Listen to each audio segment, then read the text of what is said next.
5 ফুটের গোকরো সাপ উদ্ধার বীরভূমের তাঁতিপাড়ায়। লাগাতার বৃষ্টিতে একদিকে যেমন জনজীবন বিপর্যস্ত, তেমনই বিপর্যস্ত গর্তের ভেতর থাকা সাপেরও জীবন। কারণ মাঠ ঘাট সহ বিভিন্ন জায়গায় গর্তে বৃষ্টির জল ঢুকে যাওয়ায় এবং খাবারের সন্ধানে গর্ত থেকে বেরিয়ে লোকালয়ে চলে আসছে বিভিন্ন জাতের সাপ।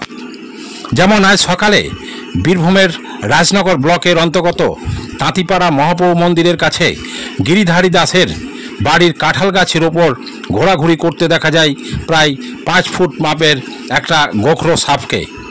স্বভাবতই এত বড় একটা গোখরো সাপ দেখার জন্য উৎসাহী জনগণের ভিড় বাড়তে থাকে গিরিধারী দাসের বাড়িতে।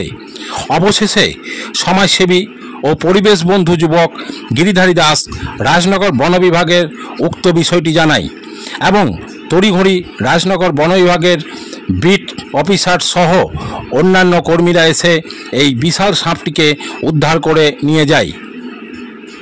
সোমনাথ দে ও সাগর বাউরির রিপোর্ট, বীরভূমের খাস খবর, তাঁতিপাড়া।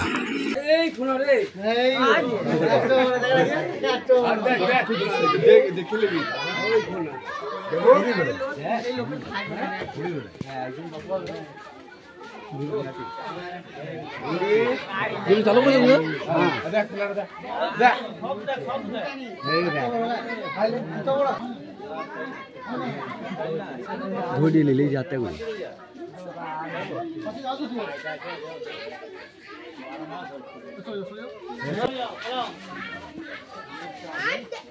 ভালো হয়েছে রে, মালটা ভালোই আছে রে। ভাই ভাই ভাই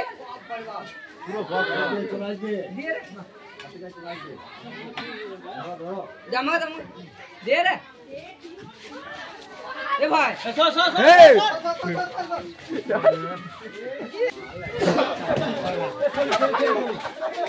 জামা চলে দেখে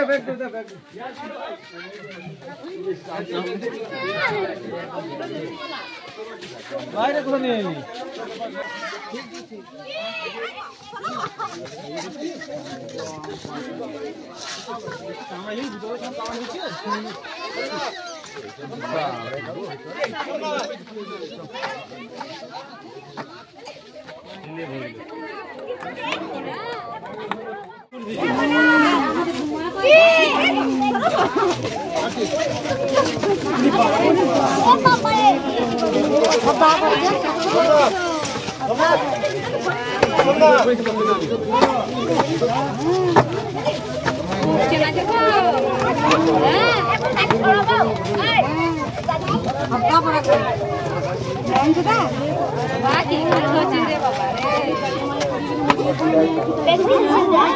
আমরা সকালে দেখিয়েছি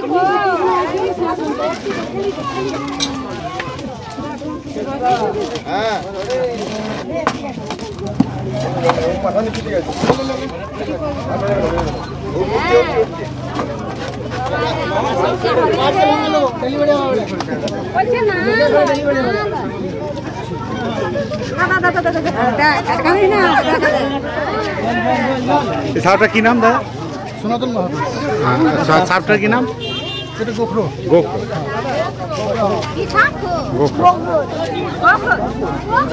আমাদের কাঁঠাল গাছটাতে, বাইরের কাঁঠাল গাছটাতে একটা দেখলাম কি যেন একটা রয়েছে, তার দেখছি ওটা একটা সাপ। প্রথমে আমরা ভেবেছিলাম না লোকাল যে সাপগুলো হয়, তারপর দেখলাম ওটা গোখরো সাপ। তো প্রচুর উৎসাহী জনগণ আমাদের পাশে জড়ো হয়েছিল, মেরে দেওয়া, কেউ বললো মেরে দিই, তার মানে না, এটা করা যাবে না। তো সৌমেন দা আছেন আমাদের এখানে রেঞ্জার, ওনাকে আবার ফোন করলাম ফরেস্টের, উনি আবার ফরেস্টে আপনাদের 5 জন অফিসার এসেছিলেন, ওনারা এসে সাপটাকে উদ্ধার করে নিয়ে আবার বনে ছেড়ে দেওয়া হবে।